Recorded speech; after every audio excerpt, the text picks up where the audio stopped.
बिस्मिल्लाहिर्रहमानिर्रहीम। अस्सलाम वालेकुम नाज़रीन, मैं हूं साकिब बशीर। बात करेंगे आज बड़ा अहम फैसला आया है साइफ़र केस में। इमरान खान की दरख्वास्त थी जिसमें साइफ़र का ट्रायल कलअदम करार दिया था इस्लामाबाद हाई कोर्ट के जस्टिस मियां गुल हसन औरंगज़ेब ने और जस्टिस समर रिफत इम्तियाज़ ने। ये साइफ़र का ट्रायल जो है वो कलअदम करार दिया गया था, जिसके बाद मुख्तसर फैसला जारी हुआ था। मुख्तसर फैसले के बाद अब तफसीली फैसला जारी हुआ है और ये 59 पेजेस का ये डिटेल जजमेंट है। इसमें ओपन ट्रायल के हवाले से बहुत अहम जो ऑब्जर्वेशंस हैं और अदालती फैसले हैं, अमेरिका, कनाडा, भारत समेत दीगर जो ममालिक हैं उनके फैसले, उनकी अदालतों की नज़ीरें इसका हिस्सा बनाई गई हैं और इसका असर क्या होगा। कल एक बड़ी अहम समाअत होने जा रही है, कल सुबह 9 बजे जो इस्लामाबाद हाई कोर्ट में दोबारा से सलमान अकरम राजा ने, इमरान खान ने सलमान अकरम राजा के ज़रिए जो ट्रायल हो रहा है, खुफिया ट्रायल हो रहा है जेल में, उसको चैलेंज किया है। उस पर जस्टिस मियां गुल हसन औरंगज़ेब समाअत करने जा रहे हैं जिन्होंने ये फैसला तहरीर किया है। तो उस लिहाज से भी इस फैसले की अहमियत बहुत ज़्यादा है। इसके जो चीदा चीदा नुकात हैं वो मैं आपके सामने रखूँगा। जज का कंडक्ट जो है और जज की जो जज के खिलाफ चार्ज शीट भी है, ये फैसला किसी न किसी लिहाज से 59 पेजेस हैं इस फैसले के। इसमें सबसे पहले तो अदालत ने पूरा एक प्रोसीजर लिखा है कि ये जब 29 अगस्त से ट्रायल शुरू हुआ तो ट्रायल में हर स्टेप पे जो नोटिफिकेशंस आते रहे जेल ट्रायल के, कि जेल ट्रायल कैसे आगे बढ़ना है, किस तरह नोटिफिकेशन आए, उसमें किस जो प्रोसेस क्या था, प्रोसेस फॉलो हुआ नहीं हुआ, सारा मामला जो है वो चलता रहा। इसमें अदालत आगे जाकर लिखती है कि डेडलॉक कहाँ पे आया। एक जो नोटिफिकेशन था वो 10 अक्टूबर का था, फिर 8 नवंबर का एक नोटिफिकेशन था। तो जो जब ट्रायल शुरू होता है तो ट्रायल तब शुरू होता है जब अदालत बाकायदा नोटिस करती है, अटेंडेंस लगाती है, नकूल तकसीम करती है, फ़र्द जुर्म आयद होती है और ये मतलब ट्रायल शुरू होने का मरहला होता है, स्टेज होती है किसी भी केस में।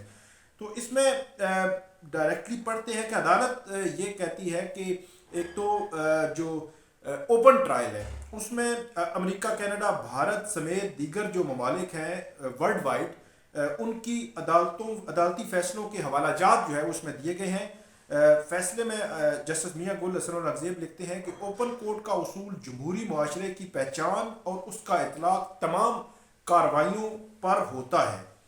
अवाम की अदालत तक रिसाई जुडिशल प्रोसेस की इंटेग्रिटी की ज़मानत देती है कि कोई भी ट्रायल हो तो उस ट्रायल में जो पब्लिक एक्सेस है, मीडिया की एक्सेस है, मीडिया की मौजूदगी है, वो उसकी इंटेग्रिटी की जो है वो ज़मानत देती है। ये बात जस्टिस मियां गुल हसन औरंगज़ेब ने पहले भी की थी कि जेल की सलाखों के पीछे किया जाने वाला ट्रायल कौन मानेगा। ओपननेस का ज़माना है, आप 2023 में हैं और आज भी अगर आप इसी तरह ट्रायल करेंगे, उसकी बुनियाद ये रखेंगे कि ये ताश के पत्तों की तरह बिखर जाएगा। तो ये बात उन्होंने की थी, तो यहाँ पे भी वही कह रहे हैं। और आगे अदालत लिखती है कि अदालतों की आज़ादी और गैर जानिबदारी बरकरार रखने के लिए ओपन कोर्ट्स ज़रूरी हैं। हम जितने दिन भर जो है वो स्पेशल कोर्ट्स हैं, सेशन कोर्ट्स हैं, सिविल कोर्ट्स हैं, हाई कोर्ट्स हैं, सुप्रीम कोर्ट्स हैं, ये सारी ओपन कोर्ट्स हैं। किसी भी अदालत में किसी भी टाइम पे जब ये अदालत प्रोसीडिंग चल रही होती है, आप जाएं वहाँ ओपनली ये चीज़ें सारी जो है बताई जा रही होती हैं। फिर आजकल चीफ जस्टिस काजी फायज ईसा बड़े अहम केसेस, अहम पब्लिक इंपॉर्टेंस के केसेस वो बराह रास्त दिखा रहे हैं। वर्ल्ड वाइड लोग देखते हैं, कमेंट करते हैं, तनकीद करते हैं, क्रिटिसाइज करते हैं, अपनी अपनी राय देते हैं। लेकिन ये ओपननेस, शफाफियत इसी को कहते हैं कि आप ओपन करें हर चीज़ जो है। अदालत ने यह भी कहा कि निज़ाम इंसाफ पर अवाम के एतमाद के लिए ओपन कोर्ट्स ज़रूरी हैं। सिर्फ जेल में होने के बायस अदालती कार्रवाई को गैर कानूनी करार नहीं दिया जा सकता। यहाँ पे ये जुमला अदालत ने इसलिए लिखा है कि कोई ऐसी गैर मामूली सूरत हाल हो कि आपने कहा कि जेल ट्रायल करना है, मतलब इमरान खान का जो ट्रायल कर रहे हैं कि सिक्योरिटी की सिचुएशन ऐसी है, सारी चीज़ें ऐसी हैं, रिपोर्ट्स हैं, थ्रेट्स हैं, लाइफ थ्रेट्स हैं, तो उसमें आपने जेल ट्रायल करना है। तो अदालत ये लिखती है कि यहाँ पे जेल ट्रायल चले आप कर लें, लेकिन वो ओपन ट्रायल होगा, पब्लिक और मीडिया की एक्सेस होगी। آگے جا کر عدالت لکھتی ہے کہ جیل ٹرائل میں بھی پبلک کو کورٹ روم میں رسائی ملنا ضروری ہے اور قانونی تقاضے پورے کرنے کے بعد جیل ٹرائل سے ملزم کے حقوق متاثر نہیں ہوتے. کہ جیل کی جو عدالت ہے وہاں پہ میڈیا پبلک موجود ہوگی, اوپن کورٹ ہوگی, تو اس کے وہ حقوق جو ہے وہ متاثر نہیں ہوں گے. اس کے بعد عدالت لکھتی ہے کہ جیل ٹرائل کا فیصلہ ملزم اور پراسیکیوشن دونوں کے لیے مساوی ہونا چاہیے اور جو فریقین ہیں ان کو سنے بغیر ملزم کو معمول کی عدالت میں اوپن ٹرائل کے حق سے محروم نہیں کیا جا سکتا. کہ ایک ملزم ہے, مطلب سائفر کیس میں عمران خان بار بار یہ کہہ رہے ہیں میرا ٹرائل اوپن کریں, پبلک کو آنے دیں, میڈیا کو آنے دیں, وہ کور کریں جو کچھ بھی ہے. تو میرا یہ خیال ہے کہ اس ملزم کی عدالت بات کر رہی ہے کہ اس کا ایسا آپ جو ہے فیصلہ کریں گے کہ اس کا حق جو ہے وہ متاثر نہ ہو.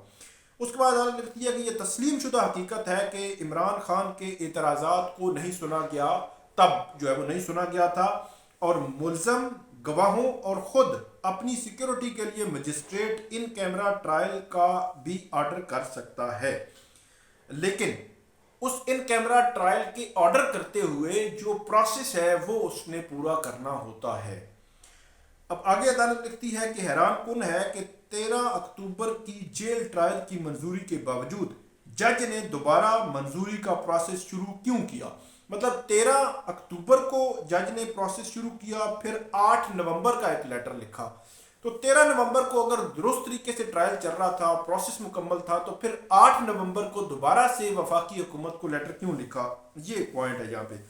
عدالت لکھتی ہے کہ 8 نومبر کا خط اس بات کی نشاندہی کرتا ہے کہ جج نے محسوس کیا کہ جیل کی کارروائی قانون کے مطابق نہیں, اور جج کو احساس ہوا کہ لاہور ہائی کورٹ رولز کے تحت جیل ٹرائل کی وفاقی حکومت سے منظوری نہیں لی گئی, اور جج نے پہلے 3 خطوط سیکرٹری قانون کو لکھے جبکہ 8 نومبر کا خط وفاقی حکومت کو لکھا.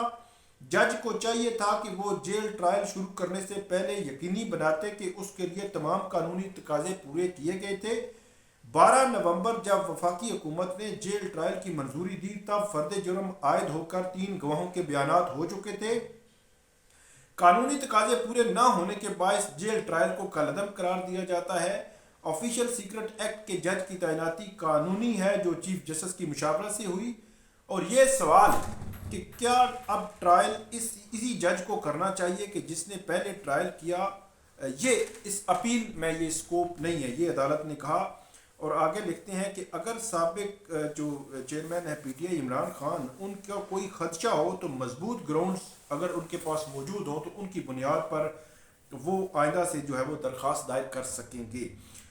یہ عدالت نے جو جج کے حوالے سے چارج شیٹ کیا ہے وہ یہ ہے کہ انہوں نے 13 اکتوبر کو ایک پروسیس کے لیے ایک لیٹر لکھا تھا ایڈمنسٹریٹو سائٹ پہ, اس کے بعد 8 نومبر کو ایک لیٹر لکھا. تو دونوں لیٹرز میں فرق بھی ہے, دونوں لیٹرز کے دوران جو ہے وہ اس میں ٹرائل بھی آگے بڑھا. تو اسی بنیاد پر عمران خان کے وکلاء نے عدالت سے یہ استدعا کی تھی کہ آپ جو جج ہیں اب ان کو ٹرائل نہ بھیجیں, ایک نیا جج جو ہے اس ٹرائل کے لیے لگایا جائے.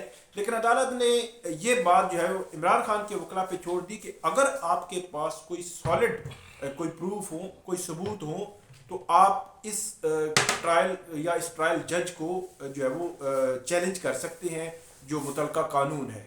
تو یہ 59 پیجز کا تفصیلی فیصلہ تھا توشہ جو یہ سائفر کیس میں جو جیل ٹرائل ہے اس کے خلاف. کل دوبارہ سماعت ہونے جا رہی ہے, دیکھتے ہیں کہ اس میں فردر کیا ہوتا ہے. یہ تھی آج کی اپڈیٹ, امید ہے آپ کو یہ پسند آئے گی. اس پہ فیڈ بیک ضرور دیجیے گا. اللہ حافظ.